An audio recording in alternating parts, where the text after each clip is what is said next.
And we are now live.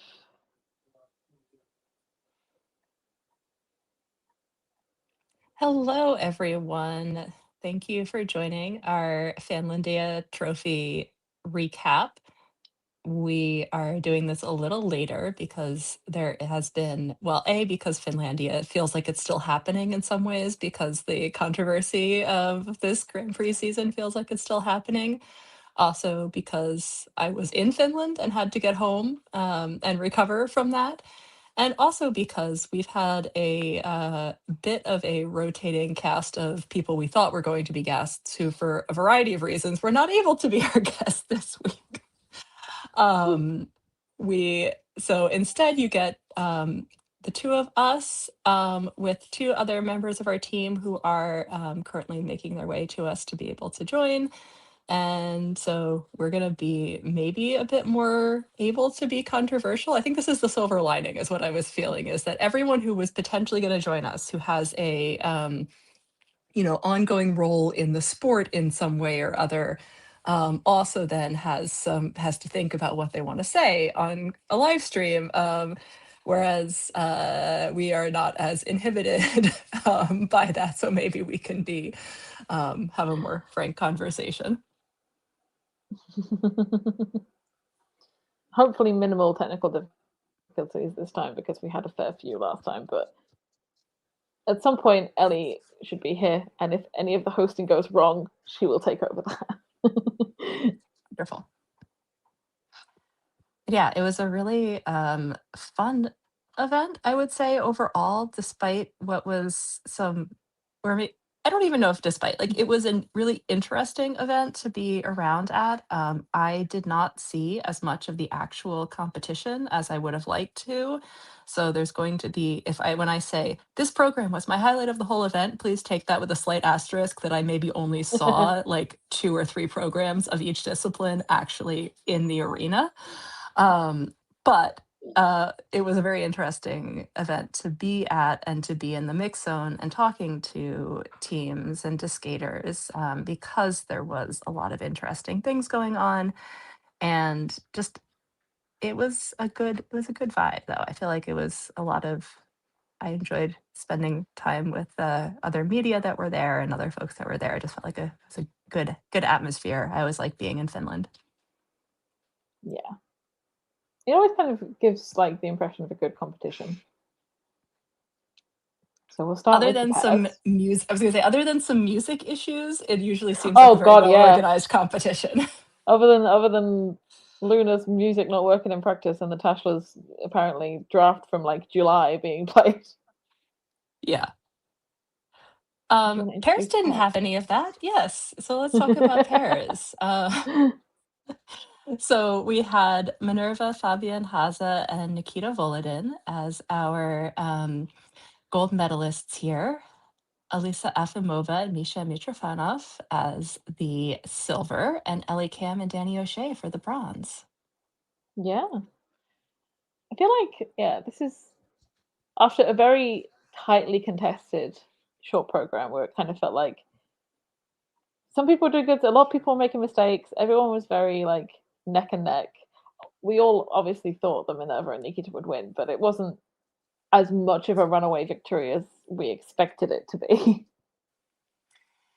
Yeah, I was so two thoughts on Minerva Nikita here. I thought that I liked this free skate better seeing it live. Again, I did not see the actual free skate skated in competition, but seeing it in practice, I really appreciated some of the nice moments in choreography. I also think their costumes are really beautiful, and just it I can see very clearly what they're going for with this. I think it has the possibility of this really kind of beautiful, elegant line. Um, the other thing that I felt like watching them was I really, really, really hope that the messy season that all of the pairs are having means that everyone is going to like lock in and we're going to have the For best the Olympics. possible Olympics. Yeah. um, because there's so many good teams right now, but nobody is being perfect.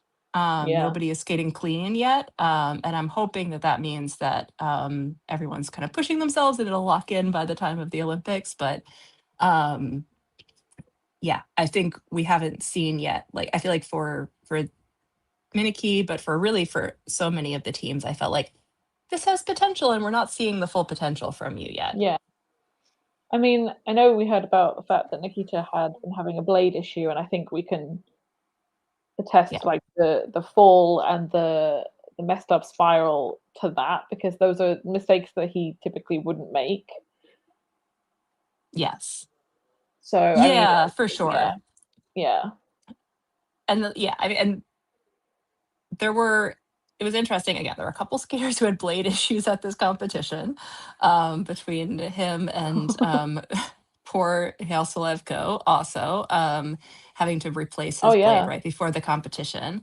Um, I also heard a lot of conflicting opinions about the ice at this competition. I think it mm, was softer ice and yeah, warmer room than a lot of people are used to. And so um, some skaters were like, that's great, I love this ice. And other people were like, it is really hard to get lift off edge jumps, or I feel like I'm getting stuck in ruts on the ice. So, you know, obviously that's part of yeah, being a skater, is adjusting to different conditions. But I think there were a couple of things that were odd fluke falls that felt like they might have been partly impacted by that.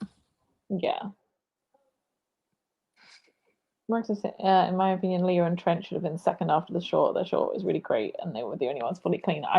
Maybe Dave even should have been first. I don't know. I mean, it's one of my favorite short programs of the season, and it felt like maybe it wasn't like the most. I feel like maybe their skate previously was better, but it was not like they did anything particularly wrong.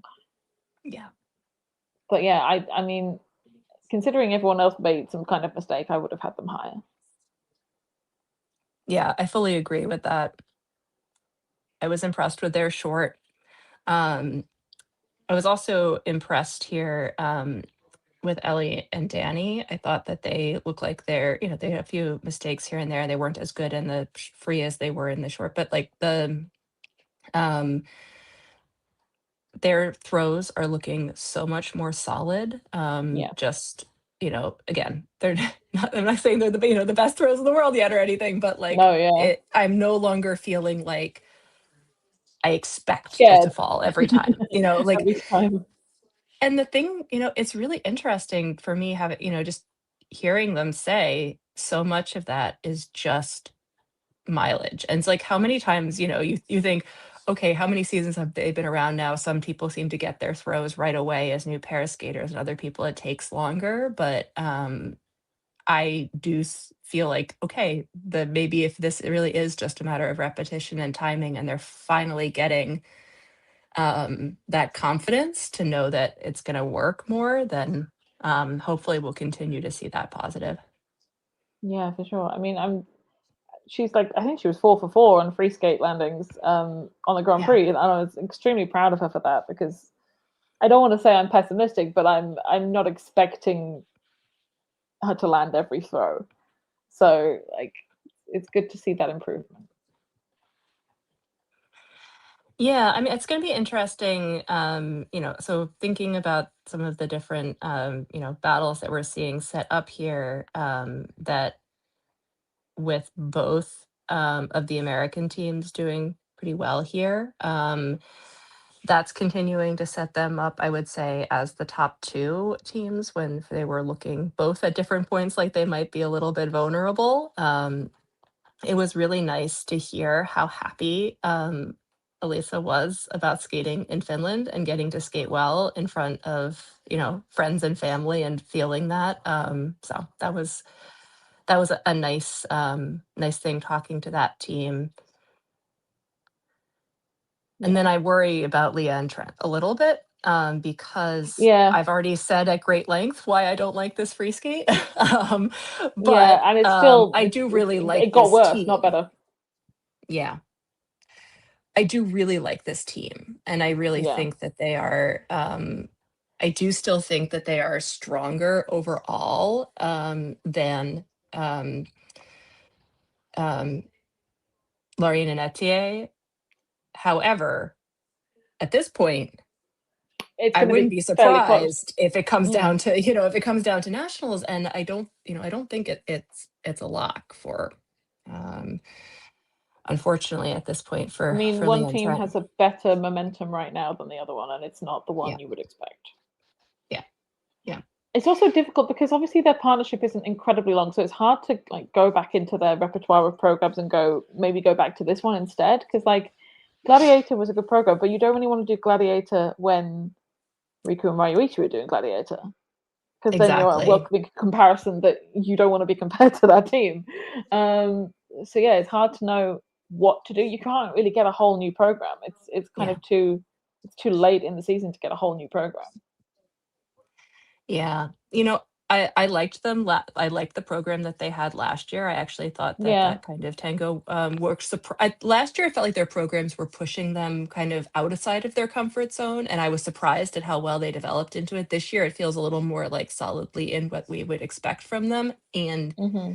like con. Anyway, I won't go into my whole rant again about what's up with mission programs this year, and also what's up with the particular cuts of music people are doing to the mission, but like. Um, it's not like the entire it's like there could be a good program in there somewhere, but it's not this program. So, but I Mm, agree. So I've liked Gladiator the best, and I would not try to skate Gladiator against Riku and Ryuichi. exactly. Yeah. It's like how Jimmy went. Like Jimmy was doing Turandot, and then he was at two of the same Grand Prix as Yuma, and it's just like I'm not doing Turandot anymore. No, I have a lot to say about Jimmy's free skate. We'll get there. We'll talk about that when we get there. Other pair teams that were here. I did want to say that I love. I already said this, but now that I've seen them live, I'm going to say it again. I love both programs from um, Rebecca and Filippo. Um, I think their Volare is so So fun. good. And I just really appreciate the complexity of the choreography that they're trying in some of these programs. For them to have an error on a lift, like it just, they're like the last team that I Really would expect that unconventional. Yeah. from. And I think it's a shame because they are, just about to the point to be able to lock in the Olympic spot with, unfortunately, the injuries that Lucrezia and Matteo have had, that she's had. And I really want them to, get to feel good about that and not kind of limping into it. But Yeah. I don't know, whatever else may have been going on with them this week or anything, but I continue to feel like they have some of the best material for programs, and I would love to see it skated to the level that they are completely capable of. Yeah. Because a clean short program to that music on home Olympic ice would just be absolutely incredible. It like gets me hype every time I hear it. It's so fun. I just love like that they're doing something fun. There's so few pair programs that are actually you know, like let's just have a good time and it's so nice. I'm just really enjoying that vibe. Um yeah. I think otherwise, just as I'm thinking about, any other of the pairs from this event, I did feel, again, I want to say that there were, more mistakes here from the Polish team than they were hoping for. They've had a little bit of a rough time in some ways, I think, competitively this season. And I always really enjoy seeing them. And so I was sorry that they were having a rough competition, but I Yeah. do just always get so much joy out of the final position that they do in their short program. And I was glad to see that they got a lot of support from the crowd. There were quite a few Yeah. Polish fans that were at this competition, and just, yeah, so that was nice It to feels see. like the short is looking better than it has so far this season, but then there were a lot of mistakes in the free, which is a shame. Yeah, and I like the river dance for them, but I think that they're a team that until they really get comfortable with the program, it's not they don't have the same easy flow of skating skills and Yeah, presentation that some teams do, and so like I can see where that program's trying to take them, and I think it could be really good for them, but it's right now they're like when they don't aren't fully synchronized and they're not fully committing to the movements, it's kind of hard when it is a program and a theme and a like with Riverdance that like we're really like used to and expecting and can kind of see where it's trying to go. But yeah. um Also, if you make mistakes with that music, it's very hard to keep on the pace and keep up with it. Like if you fall behind, it's yeah. gonna look a bit wrong. So it's not very forgiving if you make mistakes. Um But I did want to say, so I realized that I forgot immediately as I was thinking about all of the teams that I'm like, I love you, but you didn't skate very well at this particular competition. That I completely was skipping over two of the teams that did, I think, skate pretty well, and that I was very excited to see at this competition.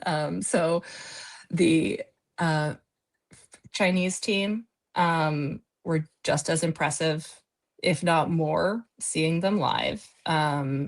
Some of their elements and especially their throws are Yeah. just, I still am just so in awe of the fact that she can land beautifully after being chucked literally half the length of the rink. It is It's like, I crazy. don't understand what her leg muscles are made out of. She's amazing. I know. It's absolutely insane. They weren't quite as clean, I don't think, as they were Yeah, when they were in China. And it's a foregone conclusion at this point that the spot's going to go to Sui and Han, which is a real shame because obviously this team is the one that earned it. But yeah, I mean, there's a lot of talk about where they'll be in 4 years. I'm not going to say and get my hopes up on that because the longevity of Chinese pairs is not, apart from Sui and Han, not very long these yeah. days. So I'm not going to be like, hopefully they'll be there in 4 years. Hopefully they will be there in 4 years, but I'm not going to get my hopes up for that. They could be on, I mean, like, not to be, get ahead of myself, but they could be on a world podium in a couple of Yeah, in a couple of years. They could be on a world podium next year. I mean, I think that they still have lots of stuff to work on, but they have, I think, the ingredients to get themselves there. Even even on some of the areas that they're a little rougher on right now, I do really see the potential with them. I feel the Um, same about yeah, Unisumi as well. Like, there's so many good attributes that they have. It's just about cleaning everything up and getting more consistent and reliable. Like the speed they have, like is no one is faster than them. Like across the ice in the lift, it's so absolutely good. crazy that they can do that.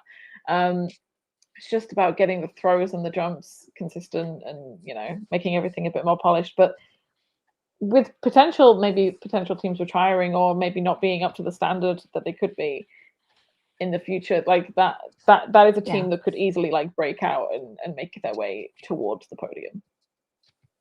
Yeah, for sure. I again, I did not see them in competition. I saw them in the practices though, and I was very impressed with their skating skills and their speed, and just they look so much more confident than I think I'm just thinking.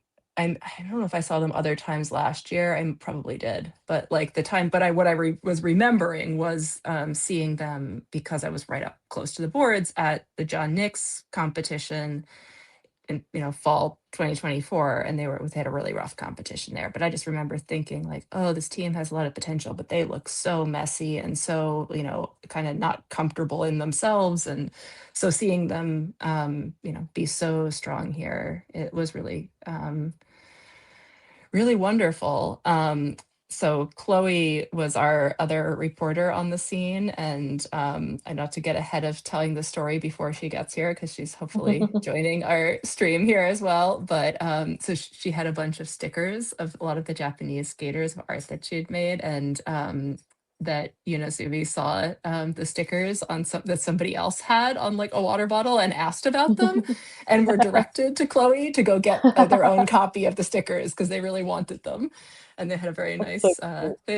interaction. It was very cute. So just really heard such nice things about this team as people as well. I did not, as often happens with Japanese skaters, unfortunately, unfortunately, there are so many Japanese media at the events following these skaters, and to their credit, following the, all the teams of the pairs too, we don't get to spend as much time getting to hear from the Japanese skaters if you're not in the Japanese press. But yeah, just have heard really nice things about them. Yeah. I think we've covered everyone in pairs now. Yeah, I was like, pairs. We only did 20 minutes on pairs. I'm impressed with us. We talked about everyone. About everyone in 20 minutes. Well, there's less people to talk about in pairs as well. That's also true. Okay, so for the men's event, we have gold, Yuma Kageyama, silver, Adam Shahunfar, and bronze, Stephen Gogolev. I love the height discrepancy on this podium. Stephen just towers over everyone else. I know. I'm just having the image of a podium with Nikolai, Stephen, and Yuma would be very funny to me. But It's like steps going up. I get all the hype with Yuma this season. I was really impressed seeing this free skate. I did not see it in the competition. I saw it in the practice. Even in the practice, I was really blown away by, like, he was giving me chills in the last 30 seconds in a practice session at like some ridiculous hour of the morning. That's how, that's how good this is. And so I feel like if people followed us, last season, they know that I've not always been like the biggest, hyper of Yuma. I've always really thought he was an amazing skater, but didn't feel like that, I don't know, emotional connection to his skating. It didn't excite me in the same way as some other of the Japanese men have. And I think that either he is growing on me, or, some of the training that he's been getting and more experience that he's been getting is allowing him to kind of come into the more extroverted performance style. And it's really impactful. Yeah. It's by far one of the best men's programs this season. Like, I don't feel like a lot of them have the oomph that program does.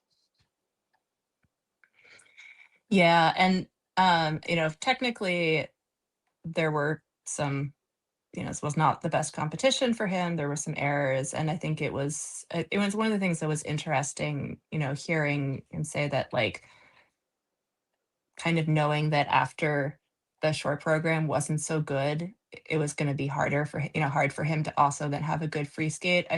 And that's sometimes an issue that he will have, that, like,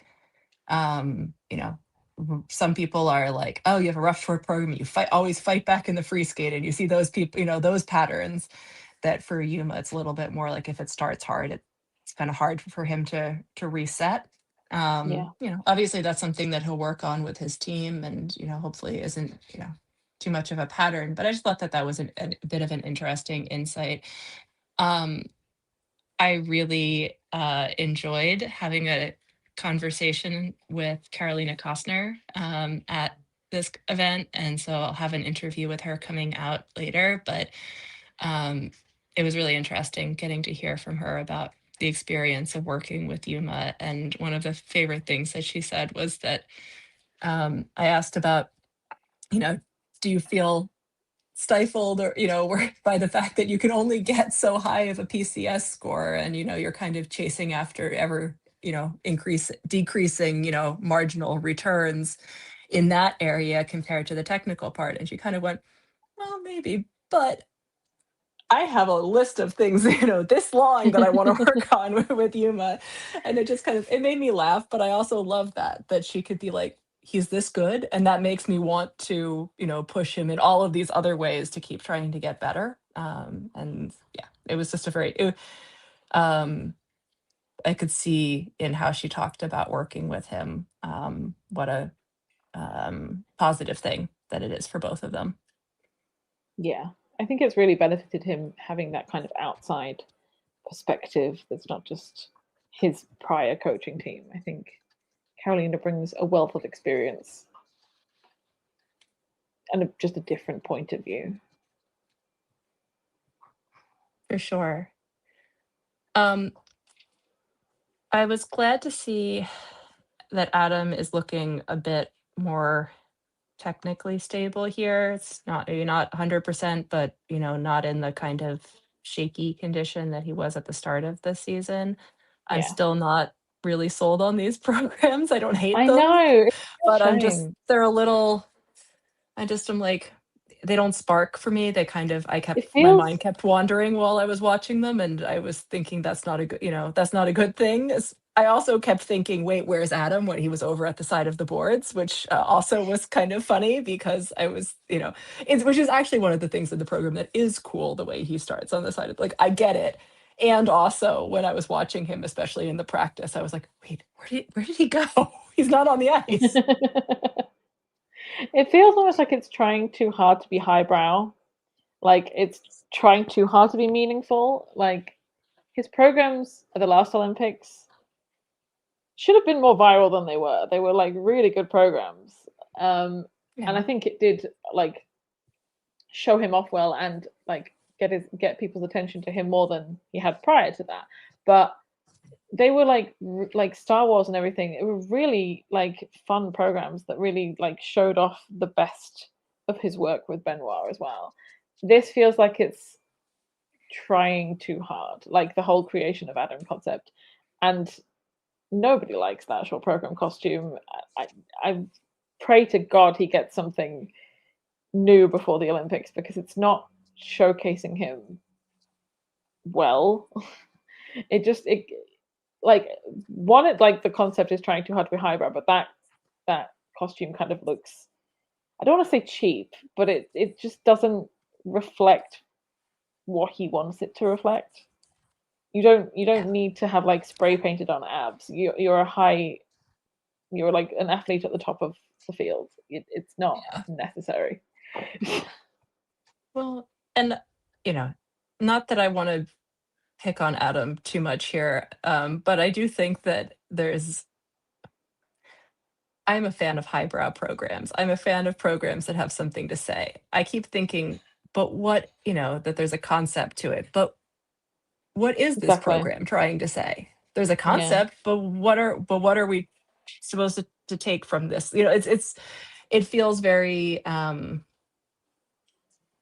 superficial in that sense, Yeah. that it's like giving the impression of being more than it is. Mhm. Um, I also will say, if Adam wants to share where the meaning of this is all comes from and how it connects to him, I think more than just a vision that's been given by Benoit, I would love to hear about that, because sometimes that does make me change how I think about a program. Mhm. I, for example, hearing Jason Brown talk about why he chose Say Something and Yeah. how it was meaningful for him to have a program that was about using his voice and not being defined by other people and all of that. I was kind of like, well, I We still get it don't love now. this song. I still don't love this, but I get why you wanted it and why you care about it. And like, I Yeah. can try to see it through that lens and see if that changes how I feel about, so sometimes when the skaters talk about it, I'm like, I really appreciate hearing that part, and we try to share that. Like, that's why I feel like, sometimes the mix zone feels a little like, why are we dragging skaters through this? But I think it's for that kind of thing, Yeah. so that we can try to help, fill in around why the programs are the way they are and why the skaters are doing what they're doing. But yeah,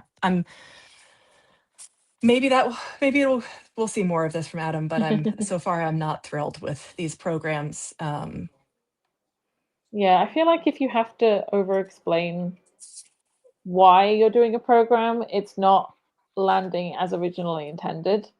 I feel the same way about voiceovers in programs. If you're having to tell me what the point of the skate is, you've already kind of failed. Like you have 4 minutes to display during that program through your movement, through your expression, through everything that you're doing, the way you move to the music, what story you want to convey. And if you're not able to convey that, then you're not at the top of the field in terms of presentation or composition or those PCS.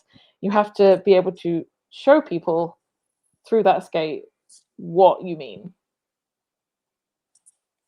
Yeah, I agree. I think Yeah. yes, I agree. There are a few exceptions to my voiceover feeling where I think it has I added to the hate voiceover. program, but I will, as a general rule, I will agree with you. I think like the one that comes to my mind that I will like allow was when the Tashlers did their like global warming program. I feel like Yes, that worked. The judges did not agree at all, so they had to like keep taking stuff out. But like for the most part, I just do not like voiceovers in programs, especially I when like they're character based. Like when Pavlova Sviatchenko did the voiceovers in their Pirates of the Caribbean program. I'm like, we all know Pirates of the Caribbean. so We don't need a unnecessary. voiceover for it. You should be able to portray those characters without the aidance of a voiceover. Like it's not, no, don't like it.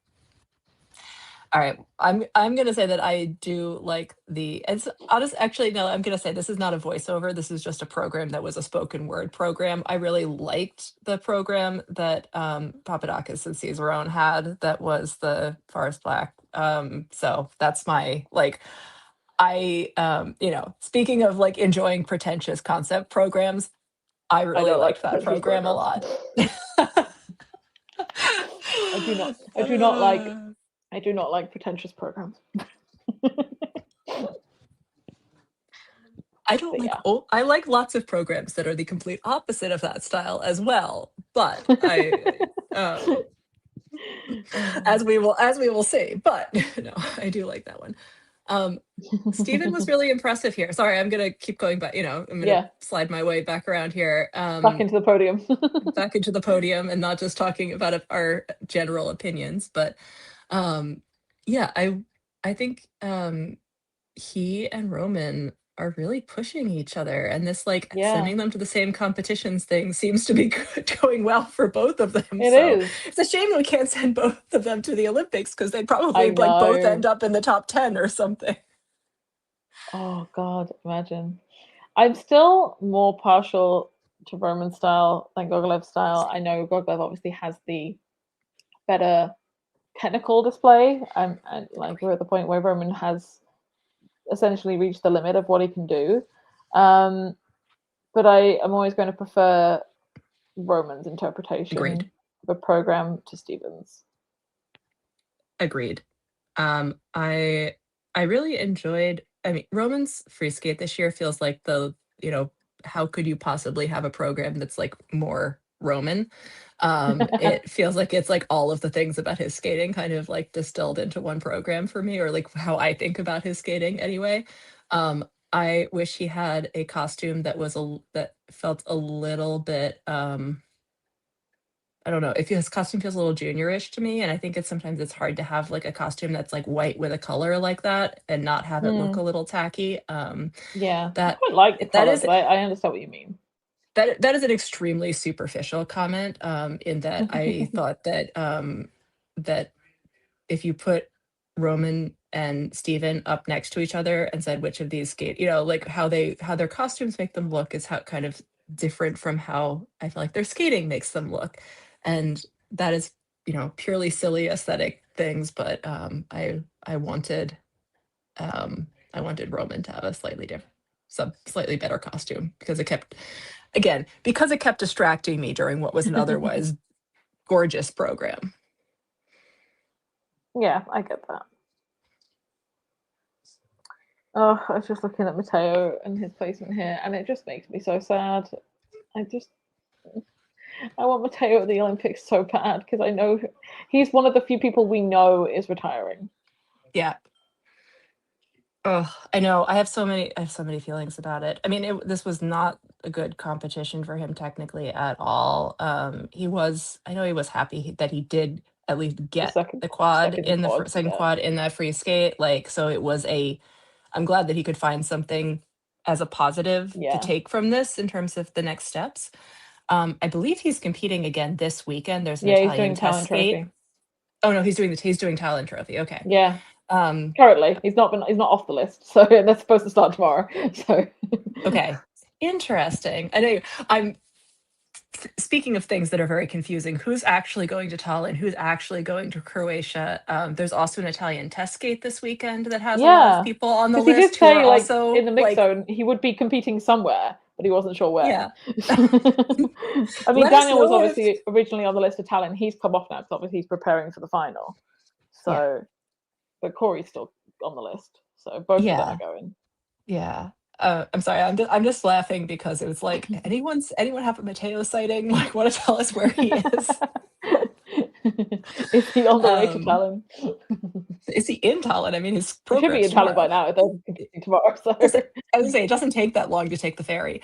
Um, the that said, sorry, like, I love Mateo's short program this season. I am obsessed. I think it is so good. And it's one of my favorite programs that he's ever had. I really want to see him skate it cleanly. And that, yeah, it's a really beautiful program. And I really enjoy, I asked him about why he does this sort of, it's a very slow build for a little while. And it was interesting to see sort of how like it very much was a composition based choice about like what jumps they were going to put in the second half and in the first half and the order of the jumps and the spins. But I think it actually led to a really interesting artistic impact of this program, that it really takes the time to set a scene before going into the elements. And I don't know, I enjoyed it a lot. Mateo's like one of those skaters that I've always liked, but he was always kind of like in the middle. And then the longer that that as we're seeing him head toward the end of his career, I was feeling very nostalgic about him and like very much enjoyed watching him here. And I think I said this on Twitter earlier, but I was like thinking about like all of the veteran men skaters that were at this event and how many of them, their careers have really matched like the time that I've been watching skating, like the people who were kind of, because for me, I've been back watching skating for 9-ish years. And so the people that were like starting as juniors are now like reaching the end of their, starting in their senior careers and are reaching the end of their senior careers in some cases. And so I was having some of that nostalgia, but like I loved seeing that this competition you had like at least half the field was over 25, and you've got 3 over 30 or older. Like I don't know, it was just so I was like, oh, the veterans, all these people that I feel quite attached to from having seen for a long time, and it was nice to see them in and the peak of all competition the together. veterans, which is Dr. Walter. Dr. Belter, yes, who said, I think this is my last season, but I've said that But yeah, 4 or 5 years now, so who knows. I he'll just really show up again like next year and be like, oh, he's still here. and still making quad attempts and still like, I mean, honestly, like more power to him. I really admire him and for all of those reasons. And also like I genuinely enjoy watching him as a skater. He has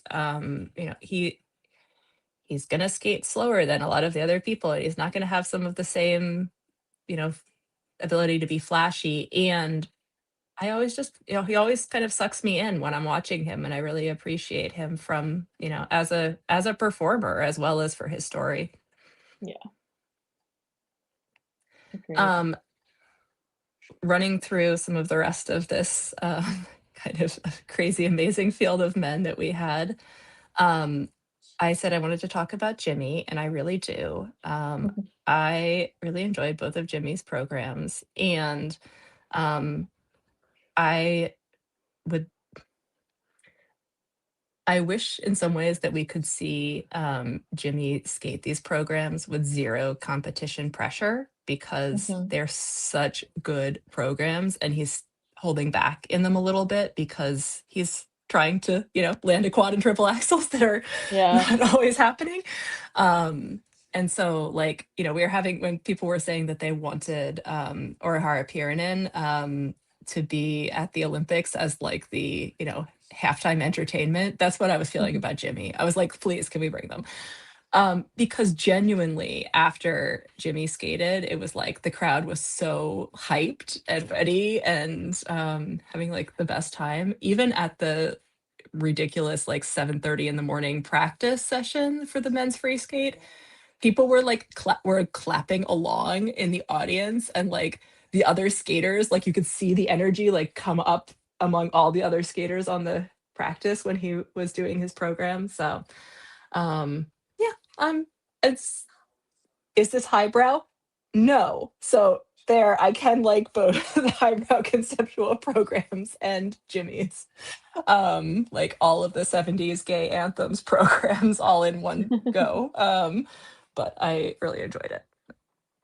Agreed. He's just such a showman, and he can do kind of any program. He can do those more classical programs, and he can do those insane fun programs. And that's such a rare thing for a skater to be able to have that versatility. Yeah. Jonathan pointed out Andreas Yes. Norback. Well, Andreas was.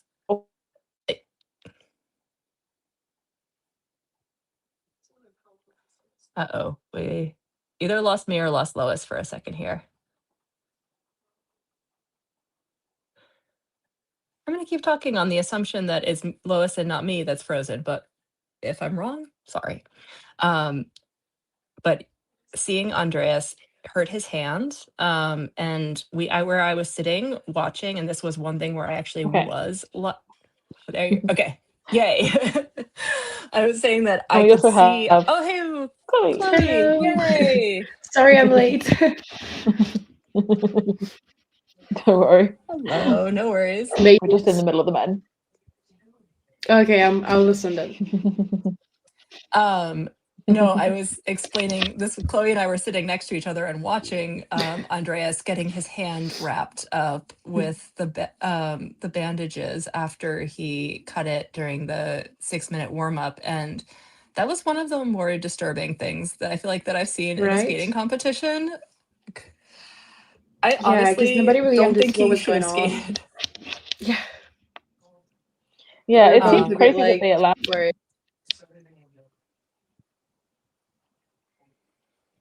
Yeah, it seemed crazy that they allowed him to skate, because like when he was skating, you could see the blood still soaking through the bandage, and it's just like, no, please, why?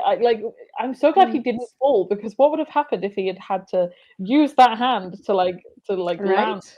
It's like, no, what? No, please, don't do this. Yeah, I mean, I guess that was an incentive for him to not fall, but it was like, jeez. Yeah, I mean, that's the kind of thing where I just feel like if you're bleeding that hard, but I don't know. I mean, it did not seem like a great thing that he was still skating, but at the same time, I get it. It was also disturbing for the next like 4 men in a row to watch every time somebody finished. Increasingly more people go out on the ice with like shovels and try to get the blood off the ice, because that was, again, very very distressing. Dennis skated almost, I think, right after Andreas, and was like going in, trying to do his warm-up, and I swear almost knocked down one of the people doing the sweeping. He like went right through the middle of them. So it added a little, extra drama to this men's event that we, I don't know if we needed, but it was, it was something. Yeah, because we didn't really know if he was going to skate or not, because until the last very moment before he had to take the ice, he was like sitting down and with the paramedics. So, oh, hi, Ellie. So we were just talking about Andreas and his bleeding head. Yes. Perfect timing for me to get hit drunk. Please continue the conversation.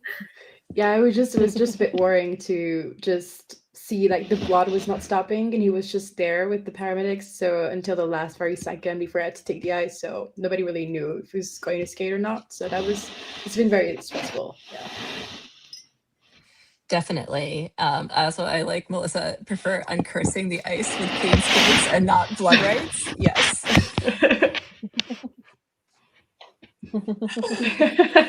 Yeah. I saw but it worked. a story on his Instagram where he showed where he had the stitches, and it was like right on the fleshy part of his middle finger. Ooh. So it was probably just like all the blood that was like rushing through his hand was going straight to that cut, and just like, yeah, it's not great. Yeah, no, that was very distressing. Yeah, I have to say, as a Dennis fan, I was pleasantly surprised by this competition in that, yes, he fell out of a spin, and yes, he did fall after landing a Lutz, but he looked much better than he looked in China. And he is, I think, and he sounded much better, and he seems like he's in a better, better frame of mind. I don't know. He's like, I had a good talking to him in the mix zone. I felt like he was heading in the right direction, having figured some things out for himself, including why it is very hard to organize your whole life for yourself as a professional athlete, and why going to have people, in an environment where other people are supporting you is a good thing. Other people could have told him that, but he found it out for himself and learned some things along the way. And so, but yeah, definitely was feeling some relief that he's going to be, back in a training environment where he has that support around him and can be healthy. And yeah. But all of that aside, I was thinking about, I have been, the skaters that you've been fans of for so long, where you've seen them go through so many ups and downs. I was kind of like, I'm like not even getting nervous anymore. I'm just like, I'm just going to enjoy this and enjoy this crazy ride. No, I agree. Were there highlights of the men for you, Chloe? I don't know, actually. I think personally, I would say Jamie's free skate, just because even though it didn't really go well, the crowd was like so hyped. Like it was just a fun routine. It was just very fun, like to just be there and like I mean I saw it live, so I don't know, it just felt like a great moment in the audience, and everybody just was vibing, and it was just really fun. So I'd say that one. It was pretty great. Right? Before we move to ice dance, or should we do this? I was going to say, do you want to meet my puppy? Because she started crying at the door. Yeah. Or should we wait until Yes. after ice dance and have that be the cleansing? When I came But here, no, I wait, was sorry. I see Claudia just said Soda, who we're not gonna skip Well, yeah. over, because Claudia, who is our photographer, is the biggest Soda fan, and yes, Yeah. it We was need a great to shout see out him for do him. better. And even like his reaction at the end, where he was just like sitting down on the ice and just like taking it all in. Yeah, just he did so much better in the last Grand Prix. So definitely on a good path. Yeah, for sure. I am going to go grab the puppy, so please continue Yes, talking. And please, I'll be right please back. do. We will I'm wait for so the happy puppy. you haven't talked about ice dance yet. I was like, I want to be here when Lois is going on around. Yeah, ice dance was third. I decided ice dance would go third and not last because I didn't want to end on a sour note. I wanted to end on a more cheerful note. Mm. And That's so good. oh my god, We it's just so wanna This pet the puppy. is Bella Luna. She Bella Luna. is I think 10 weeks old. She is now like 19 pounds. She was 12 when we got her, so it is a lot of she's gotten much bigger. She's very sweet, except when she's trying to bite your ankles. And yeah. Oh, And she's she doesn't understand anything about ice dance, but she is willing to let me snuggle her when I, have feelings about skating. So she's being very, very, very good and very sweet. But yeah, I will let her go eat her dinner and stop making her sit up in front of the camera. But yes, She's so say cute. hi to all the people, Bella Luna. bye bye. Oh, bye. Cute. Yeah, right. Cutest.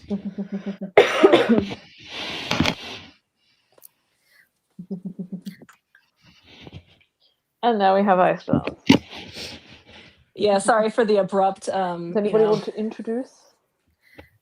Chloe, I'm gonna mute you every now and then because there's like a noise. Oh, sure. If you want, I can stop when I'm not talking. Is that okay? I think that works. Yeah. Sure. So I can read them off. So for the gold here, we have Laurence Fournier-Baudry and Guillaume Cizeron. Silver is Piper Gillis and Paul Poirier. And the bronze is Amelia Zingas and Vadim Kolesnik. Yeah, so this ice dance event is truly unlike anything that I've ever seen. And for the judging and for the reactions to the judging, which, yeah. So there's a lot of I feel like I was aware that people were unhappy about the judging after the rhythm dance, that there were a lot of low levels, that there had been low levels at Skate America, and people were, not thrilled about it.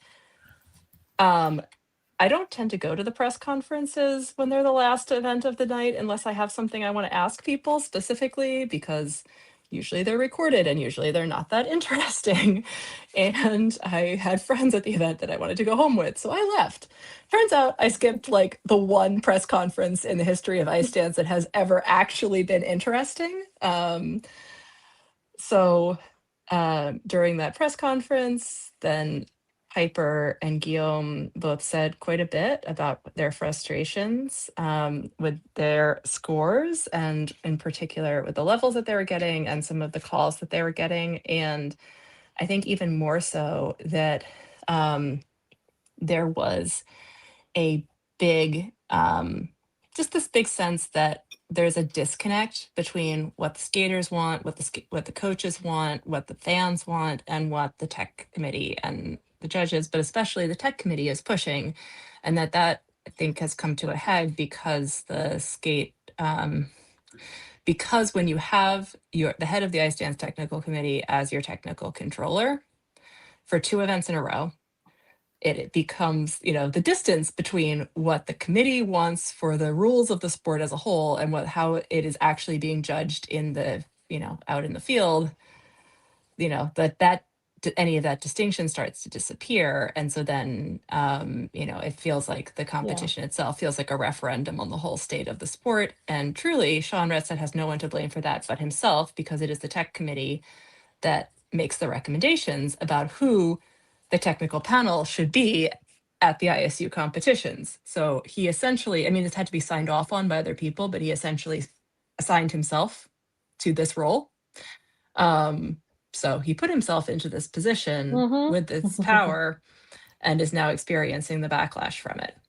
That is my quick summary, just to say it was not only Piper and Paul and Guillaume who were this upset. Lots of skaters had lots of things to say on the record, and that it is incredible to me that skaters would be this vocal, and that they would be this vocal after the rhythm dance when they still had to skate the free dance.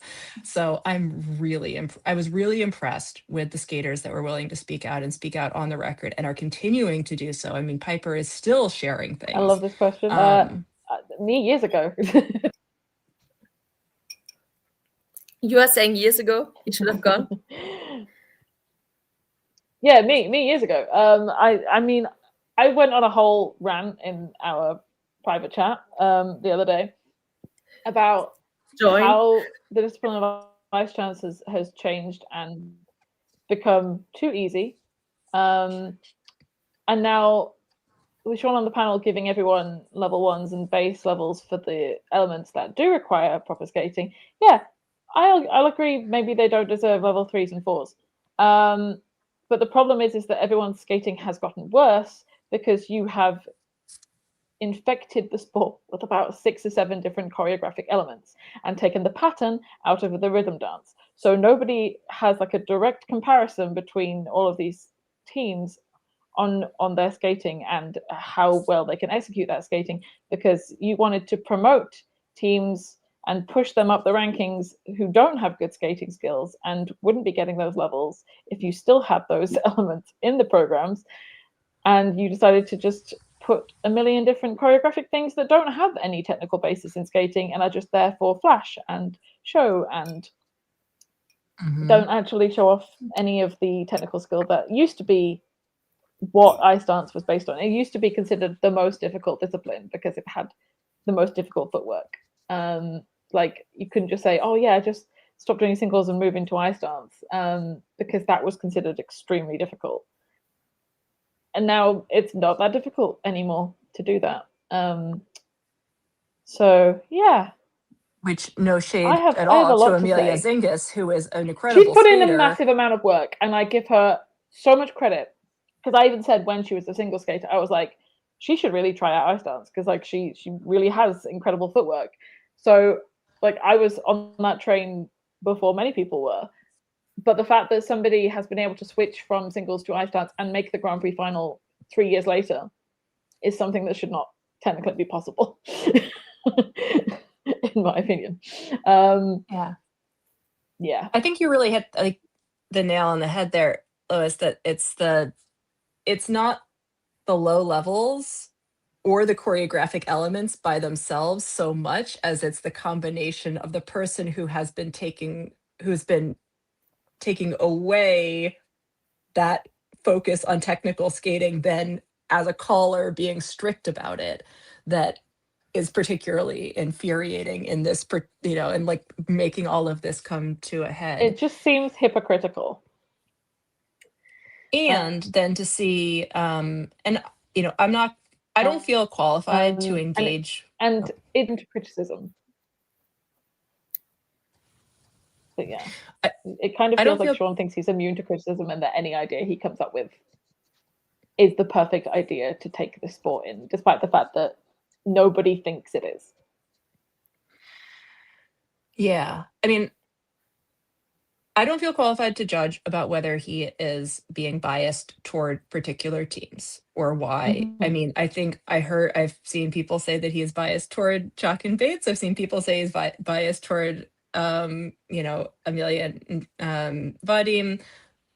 I don't think we know enough to be able to say that. I mean, people can speculate, but I don't think that criticism, by itself should be enough. I mean, and also one of the things that I think we saw that was really interesting in the spirit of, we sometimes would say like, oh, well, Montreal has all of this power in the sport at this competition. And so the idea, I saw somebody, point out about that, there would be whether Sean at Skate America was giving feedback, improperly to Patrice Lauzon about Chuck and Bates. Like, we also saw here, Roman Hagenauer be incredibly, vocal about how upset he is. And somebody who runs the IM Twitter account liked the post saying, so what happens now that IM and the tech committee are at open war?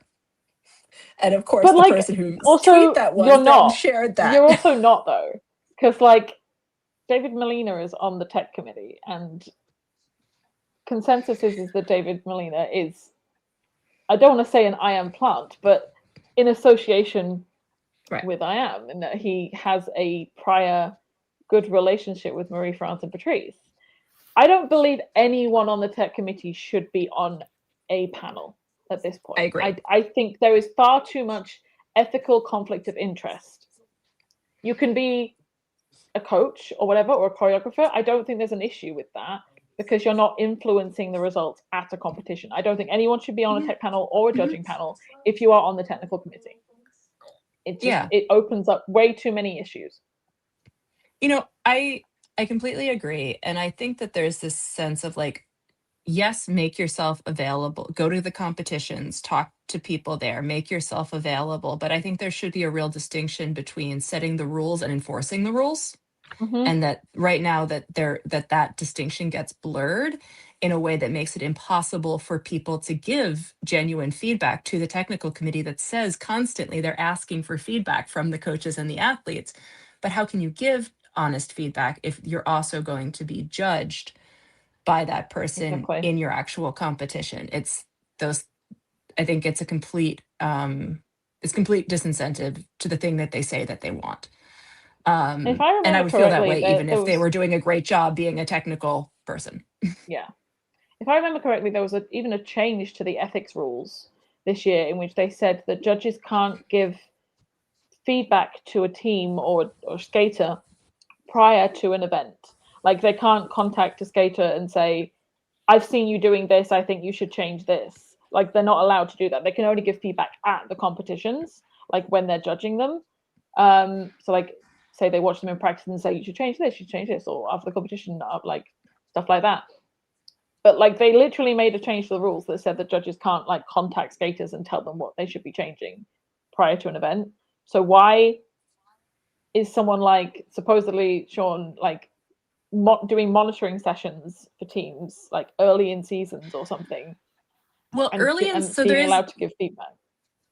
So there is a rule, and this is one of those things where like I would need to look up the specifics in front of me, but I believe one of the changes that was made, because I remember this being talked about at a coaches meeting last year, was that there is a period, I think it's like before October 1st or there's some period before which having certain kinds of monitoring is okay, and then after which it's not. So there is a distinction, because I remember that they were saying like there were going to be more monitoring sessions available at Nebelhorn, for example, because it was before that deadline. But I think the other piece that really comes up for me about that role for the technical committee and for judges in general is just it's not a fair set of information. If you're a school that has a lot of skaters and you're sending your coaches to a lot of big competitions, you get more information. If you're a big federation, you get more information in that feedback that then is beneficial to all of your skaters. If they're making a clarification about what gives you the, what's going to get your choreo sequence disqualified. And so it does, advantage those skaters. And it's interesting to see like there isn't a good mechanism for communicating like those clarifications. And so there's a real imbalance about who gets that, which again, it's ironic in some ways that someone, like Guillaume, who has many connections in being both from a well-connected federation and a well-connected school, and having many personal connections as well, would then get the choreo rhythm sequence, called in the wrong point, and to get some of these errors that aren't just, I think that was the other piece. It's not just the levels, there are these other errors. So then it's like, I mean, in some ways, it's like, it's not, let me see if I can say this clearly. It's like, it's not just that they got the error, it's that they're a team that should have had, if they were going to get something called, have had it pointed out way, way before then. It should have been noticed and corrected. And so then it feels like, what are you doing calling it at this competition out of the blue? Like, where did that come from? It would be one thing if they were a team that hadn't been competing and no one had seen this and they didn't have access to that information and they show up here and they get something called. It still would have been questionable, but like, I can see why it felt like it was harder and personal in that moment, even if we can disagree about whether they should have all of that access to the information in advance. They usually do. Do you? Like I remember a few years ago, there was I think it was a Polish team who showed up to Worlds, and they had their music knocked down for like timing, or like their timing was. How do you get all the way to Worlds and not have that pointed out to you that the music timing is illegal? They got like a deduction for it. Yeah, and that's because they're a low ranked team and they're not being seen by many people, so they're not getting the feedback. Yeah. So I mean, that piece is brutal. I feel like there are so many pieces of reform that could come out of this. And I've been hearing people say, because so many skaters from so many federations and so many coaching teams were impacted here, the rage is like broadly spread enough that it might actually have some impact, which is interesting to see. Will it have impact like at the Grand Prix final? Will it have impact in the short term before the Olympics? Or is this something we're only going to see like when there's elections for technical committee spots after, are we going to see this play out in the short term, or are there going to be longer term impacts? But I need a whole reform on the way is managed right now, because I hate what this discipline has become. Yeah. And I want to make one point as a non-ice dance fan who follows the sport now, which is to say that I like choreo elements as elements frequently, except for the choreo step sequences, which I almost always hate. But I think that having an actual discussion about what is difficulty and what is rewarded would be such a more interesting thing to do. Like, you know, skating and hold versus your ability to you know, manage your balance and your strength for a complex slide on the ice. Not that, like, those are things that are both take lots of skill. And so, like, I would just, like, I'm gonna say, you know, in defense of, because I heard Yuko Orihara explaining at great length how difficult it is to spin Yuho around and do that thing and actually manage to succeed. Just because it is silly and not at hold doesn't mean it's not hard. It's just a question of, like, what do we actually value as hard? And it's like, and I think that, but I think that that's a much more interesting conversation to get at. What I think is what it gets us back to is a question about, like, subjectivity and objectivity. And the thing that I thought was so interesting to hear, even from Yuka and Yuho, who have benefited greatly from the choreo elements, was that they feel like the way that those things, like the way the choreo rhythm sequence is set up, for example, it makes it really hard to be creative and to choreograph things that they enjoy skating, because they're constantly worried about whether they're going to be too close to the board or too close to each other or too close. You know, it's what is being judged in order to get the element called is not necessarily the thing that makes it be either creative or technically difficult. It's like what often feels like an arbitrary third category. And that's not just them who were saying that, but I thought it was interesting that even the teams that, like, you would think maybe would like some of these elements were still feeling like the way they were being judged and defined was, like, against creativity. How do you? Yeah. Like, what I want to ask? Oh yeah. So we've had a whole big rant there. No, I was And just I was going wondering. to say a big rant, and I could keep going, because even though I said I don't know anything about ice Oh, dance, yeah. now apparently I have a lot of opinions about it. No, I was just wondering what the skaters' reactions was, or like what they said in the mixed zone, because you and Chloe, of course, were talking to them. Oh, you are muted now. Still. I'll pull Chloe, up a couple of quotes, but if we can hear Chloe go first. I think we can't hear you, Chloe, right now. Do I have to unmute you? No. Nope. So one of the things that that Piper said was, we love the sport. I think where our system is right now is it's at a crossroads. And I think the viewership is also understanding that we're in that kind of situation. They don't know what's happening when they see an exclamation point. What the heck does that even mean, you know? So there's just moments in our sport where we've lost that connection to who's watching, and also the connection between who's controlling our fate. And I think that's where this needs to change. The judges should judge what they see, the beauty and the artistry of the sport. And then she wanted to say, I think that's what the fans are wanting. They're wanting to come back and support this sport. But if our system is still this way, I don't think we're going to keep bringing in the people, because we're discouraged and the audience is discouraged. Such a big problem with the exclamation point is that we don't know what it is at the time. Like, are they not close enough to the boards? Is it a retrogression? Have they gone back on themselves? Are they not 2 arm lengths apart? We don't even know what it is that they're being called for. We just know they're being called for something. And they don't know what they're being called for. Yeah. Do we think? I mean, Can you hear me now? Yes. Yes. Oh, great. Okay. So I feel like I just forgot to tell Anna about this because they left already. And it was just, the end of the event. But basically, we were waiting for Laurence and Guillaume to come into the mix zone. They said it would be like 3 minutes. So in the meantime, I was just like waiting down there. And then the coaches came at first, and, the French press was there. So they were talking in French, and everybody was just like, what is happening? I don't understand like the levels. I don't understand like anything on that protocol. It's just like, it was kind of like, it was very dramatic in a way. And then at some point, Sean came in the mix zone, and he was interviewed by this French lady, and she was confronting him about the levels, about like, why are the scores so low for the French team? Like, I feel like I just forgot to say this because you left already, but it was very dramatic, but it was all in French. I mean, not in French, but the questions were in English, and he was just like answering the questions like very professionally, like it's because of this and this, but it was just like very like rule book, not as in like, I mean, trying to keep his cool, but like he was very, I would say she was very attacking him.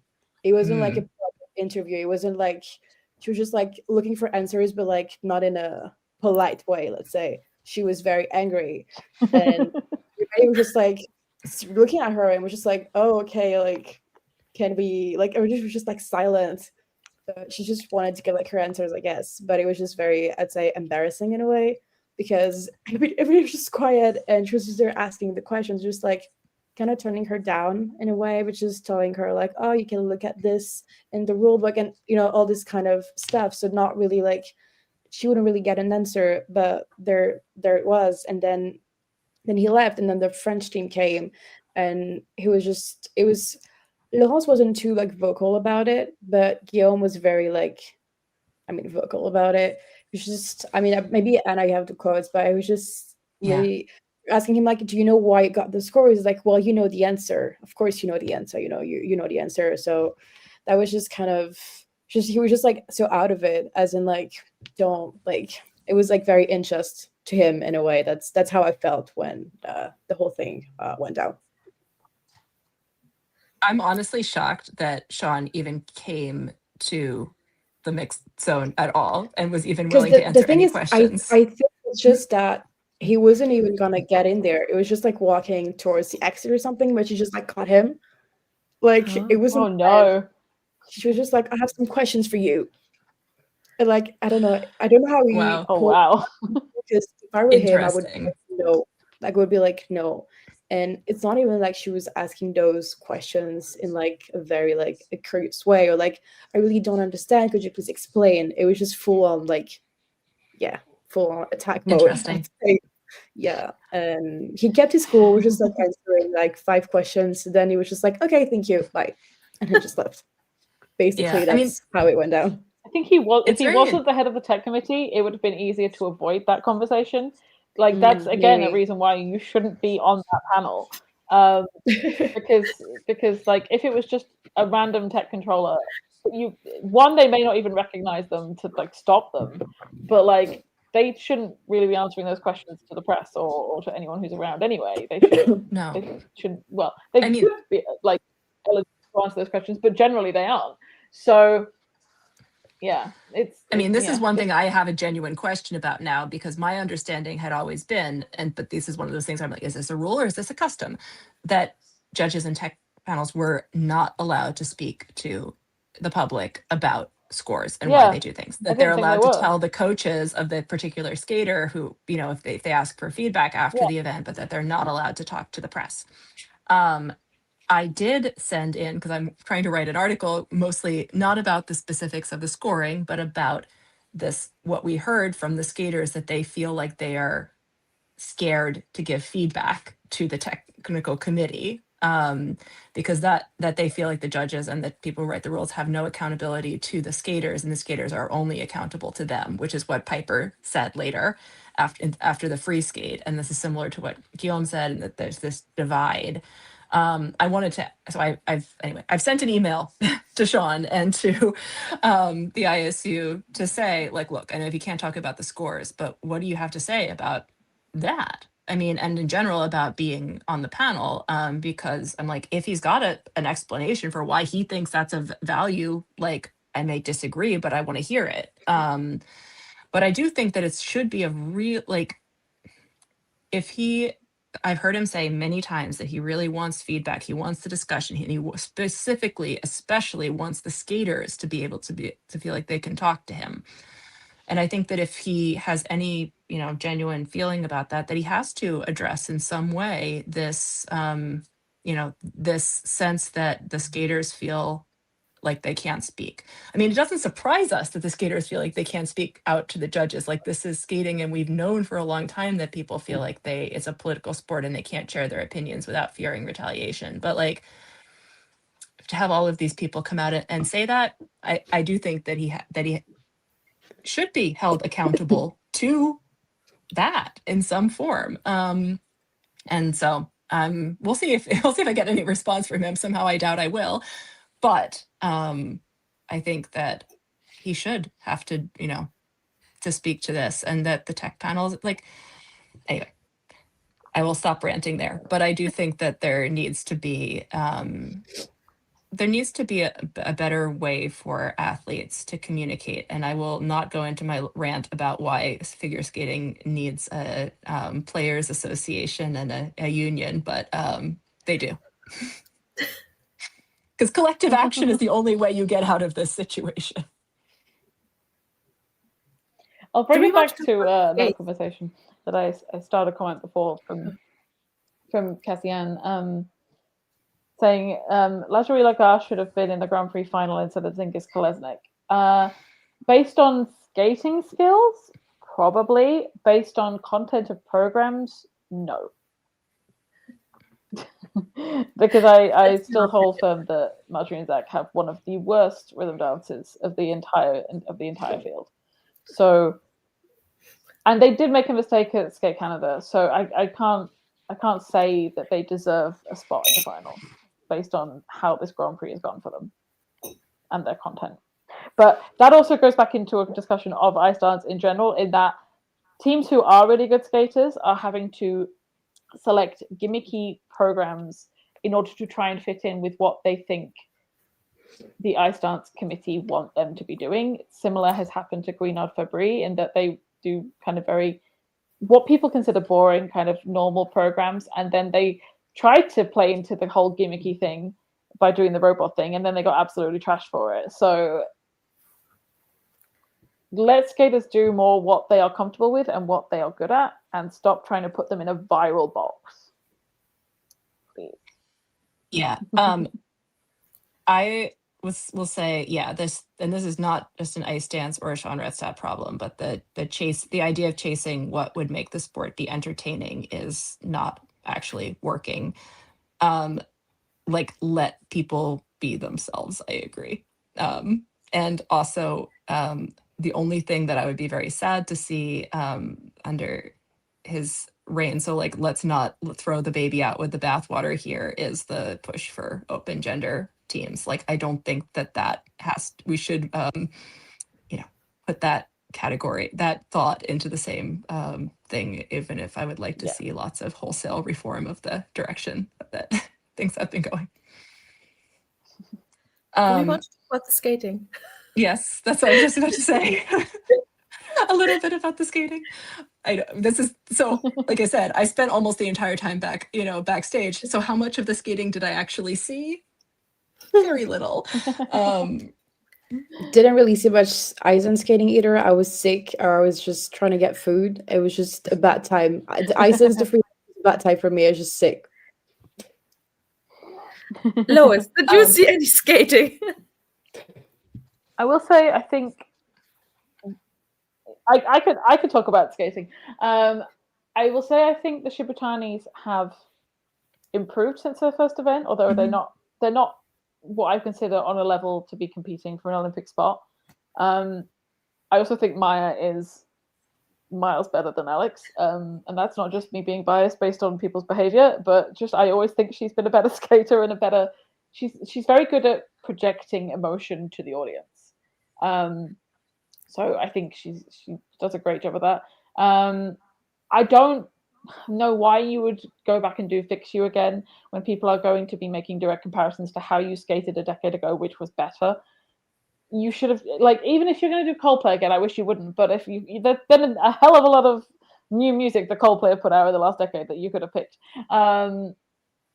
just to like freshen things up again, or just pick something different, like to show how you've progressed as people since moving away from the sport. I mean, not that that's necessarily true, but it's just there was more they could have done with this comeback, but I do think they've taken on feedback from the first competition and made improvements. I just think they should have done more this season if they wanted to make a real push for an Olympic spot. I continue to be obsessed with the Browns free skate. I really love it. I think this Godfather program is one of the best things that we've seen for a long time. And I think it It's a real shows shame that, it can't go to the Olympics. but like to our earlier point, I think it shows it's a program that has a really nice mix between a lot of skating and hold and things, you know, that have that kind of complexity and a lot of really cool and exciting choreographic elements. And it makes me like, yeah, it makes me feel like there's a place that includes, and I think the point really is, do we need the choreographic elements in order to reward people doing cool choreography? Like, probably, maybe not. I like the cool choreography, and I enjoy, you know, as a backflip hater, I still actually really enjoy the flip that they do and some of their more creative elements. But I think I like it partly because it's in a program that has a lot of different styles in it. Yeah, agreed. Anybody else? That was What exciting. else can we talk about? I know. I feel like we've talked a lot about other people's programs. I just want to give, like, I feel like all of the love to the Toshlers here, who had a really rough competition for a lot of factors, and I am I'm still not a huge fan of this Matrix program. I do think they can, in a better weekend, compete it better. And I also think that they got slammed by the politics here in a way that is was really rough to see. Yeah. But I just want to like give them all of the credit for being able to do as well as they did, given the rhythm dance. They had like entirely the wrong music, and it was like the wrong cut of the music, and they had to basically improvise a little bit to try to catch up to where they were supposed to be. I watched that program and I thought they don't look quite as good as I've seen them do this program before, but I didn't know that they were you know, having to make huge adjustments on the moment and deal with all of that. So I just feel like their ability to keep skating under pressure and to do that was really impressive, and to still be able to perform as well as they did. Yeah. And I know the 1 foot went wrong in the free dance. But it is a testament to how good Natalie's skating skills are that she stayed up. I think if that had happened to anyone else, they would have been down on the ice. And yes, she did nearly slash her brother in the face with her skate, but it was scary. The fact that she managed to like not go down on that is just a testament to how good she is on like the control of her blade. Definitely. I know. I'm Also, just like the making comparison between the two Romeo and Juliet programs here, between Becca Hernandez and Zingis Kolesnik. I do prefer Becca Hernandez's interpretation of Romeo and Juliet.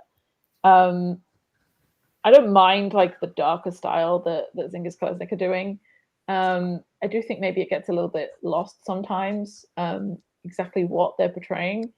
But I do think I agree. It's a really good free dance for Phoebe and James, and but I knew it coming into this event that this was going to be bad for them, because they're on a back-to-back. It was a guarantee with this field, unless somebody made a huge mistake, that they were going to come last.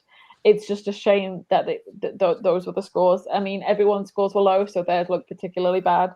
But yeah, like, and now they have to go straight into British nationals. So yeah, it's a lot of work for a team that is not like used to competing. I mean, these were their first Grand Prix ever, so. I think I really enjoyed that their free dance, and I am tired of Romeo and Juliet in particular, Kissing You, Romeo and Juliet, and they have some really cool moments in it. I overall, you know, do feel like the program and the skating from Zingis and Kolesnik, of course, is much stronger, but their program doesn't feel like a Romeo and Juliet to me sometimes. It's like, this is an interesting program, but it doesn't, anyway, it's, but they're a team, like I said, I barely saw any of the top ice dance teams on the ice at all. And so I'm going to like refrain from making, you know, too much of a comment about any of them at this point, because I will try to have more interesting things to say about them all after the next big competitions. Because we are now approaching like an hour and a half, we should probably move on to women so that we can get to fantasy before Ellie. It's also late for you all. Yes, it's nearly 10 o'clock. Or 11 o'clock for some. Yeah, so let's move on to a happier competition, though I will have a mini rant in the middle of this one about judging as well. But for the gold here, we have Monet Chiba, silver is Amber Glenn, and bronze is Rino Matsuike. How do we feel about this one? 10 Yeah. out of 10. Chloe's happy. Yeah. And Chloe got to talk to Monet and Yeah, Rino both a little Monet bit and too. Rino. So yeah, they didn't really have time to answer the 26 questions, like obviously, but I try to like do like 5 to each Japanese skaters, so we would have kind of like a mini A to Z. I think Monet entered like 8 to 9 questions, almost 10, so that's great. And I think for Rino it was like 6. Rino's answers were especially very funny. I think we're good, so I'm sure lots of people are gonna like that, and they were very unexpected. So that was great, I think. Yeah. Yeah, I really enjoyed seeing them all skating for sure. I didn't see Monet's or Amber's free skates, but I did get to see Reno's, both of Reno's programs, but Reno's free skate. I was like, here, just like pour my heart out on the ice. Like Yeah. everything was so good. I'm obsessed. Like I already loved her Sweet. skating, having seen her live. It was so beautiful. And like, yes, she has a couple under rotated jumps. I do not care. I feel So like the true. fact that, I mean, like, fine, technical score, whatever. The fact that she was getting 7s in PCS, I am just, I think she got 63 in the free skate at this event, which is like such a joke for the type of skating that she pulled out. But I'm she sorry, always gets like, yeah, it's just, if she's not a 9, who's a 9? I'm just like, yeah, that is truly like my like hill that I'm gonna die on from this competition. my Like I 10 stand out of scoring 10. whatever. Like, But her not getting her 10s. Yeah, and also I think it's just the work she's been doing with Lord and Nicole is like she's really been pushing her this past few seasons, and she's always had the potential ever since like she was like skating to Moulin Sonata. She had this really good free skate back in the last Olympic season. So this is when I really saw like her potential and the things that she would be able to do, and the fact that Lori was able to bring all her good qualities and put it into such a great program. It's just wonderful skating overall. it made me so happy. She was one of the big moments at this competition for me. The other big moment was Amber's short program. This wasn't the like cleanest technical skating that Amber has ever had at this competition. But seeing that short to the like full enthusiastic crowd, I am completely blown away. It was so good. It was such a moment. So I like I said, did I see that many skaters? No. I still feel like even if I had seen tons of skaters, Amber Short and Reno's Free would have been like some of my like all-time performance moments in skating. They were so good. No, definitely. I agree. Is Lois back? I am. I got How do you kicked out. feel? I liked so bad I got kicked out. Oh. How do you feel about women? How do I feel about women? I was gonna say I'm very proud of Maddie Jesus here. I feel like she's had a very, very rough season, and she's clearly so much happier skating this Lion King program, and it's what she should have been doing the whole time. So she's wondering if she's going to only have to do it for a couple of competitions. Skate Canada, Mike Slipchuk has said that they're dedicated to paying for people's programs. to go to the Olympics. So hopefully, if she does get that spot, then she does get to take it to the Olympics.